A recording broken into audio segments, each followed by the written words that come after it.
बात नहीं है, बहुत पुरानी बात नहीं है।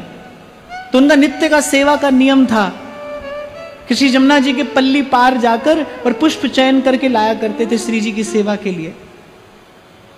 पहले तो यही व्यवस्था थी भाई, संत लोग कुंज कुंज में जाकर पुष्प का चयन करते थे, अपने हाथों से श्री जी का फूल बंगला बनाते थे और राधा वल्लभ को, कुंज बिहारी को विराजमान करते थे।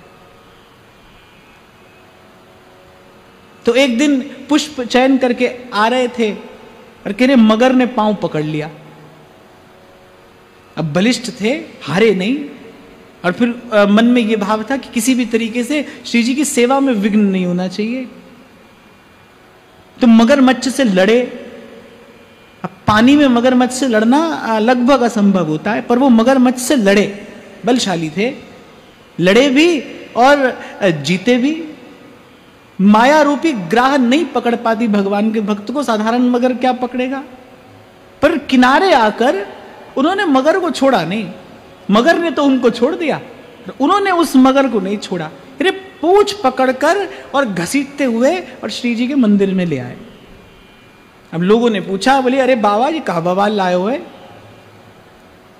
तो बाबा ने कहा हाँ भाई है तो बवाली। श्री जी के सन्मुख किया, श्री जी का चरणामृत प्रसाद उसके मुख में डाला। जब लोगों ने पूछा तो उन्हें उत्तर दिया, बोले साधु के चरण पकड़कर भी अगर कोई जीव श्री ठाकुर जी के सन्मुख ना हो तो बोले उसका साधु कहलाना ही व्यर्थ है। वो कैसा साधु, चरण पकड़े जीव और उसे ठाकुर जी के सन्मुख ना करे। व्यास जी तो साधु की परिभाषा ही ये देते हैं, संत सोई जो हरि सिवावे, संत सोई जो नाम जपावे, संत सोई जो विषय छुड़ावे, आप जपे और नाम जपावे। तो बाबा कहने लगे अरे हमारा चरण पकड़ा है इसने, संत का चरण पकड़ा है, ये जीव ठाकुर जी के सन्मुख ना हो फिर हमारा साधु कहलाना व्यर्थ है। तो जो लग गया है संत चरणों में, वो भरोसा रखे इस बात का, आज नहीं तो कल वो टिकाने पहुंचेगा, अवश्य पहुंचेगा।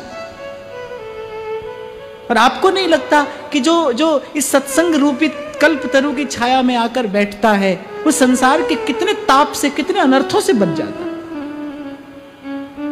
मुझे तो ऐसा लगता है, मैं तो अपनी बात कह रहा हूं, आपकी आप जानो, मुझे ऐसे लगता है कि मैं जब आपसे यहां बहुत कुछ कहता हूं तो कभी कभी क्या होता है ना, कब हूं मन इत उत चल जात, जब मन कभी यहां वहां जाने लगता है तो अपनी कही बात स्मरण आती है, अपनी कही बात स्मरण आती है, कोई सद्विचार स्मरण आ जाता है, संत की बात स्मरण आ जाती है, और वो जाते जाते रोक लेती है, लौटा लेती है, फिर भजन के मार्ग पर लाकर डाल देती है।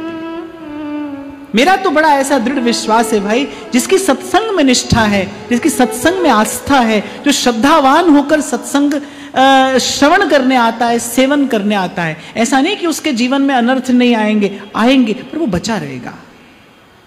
सत्संग बचा लेता है उसे कुमार्ग पर नहीं जाने देता। एक बात तो निश्चय करके मान लीजिए बाप, कि यदि आपके जीवन में आस्था है, श्रद्धा है सत्संग के प्रति, गुरुजनों के वाक्यों के प्रति, वचनों के प्रति, तो आप एक बात का भरोसा रखिए, गुरुजनों के वाक्य आपकी रक्षा करेंगे, आपको कुमार्ग पर नहीं जाने देंगे। तो या तो ये निर्णय लीजिए, और नहीं तो खाते रहिए माया का थपेड़ा।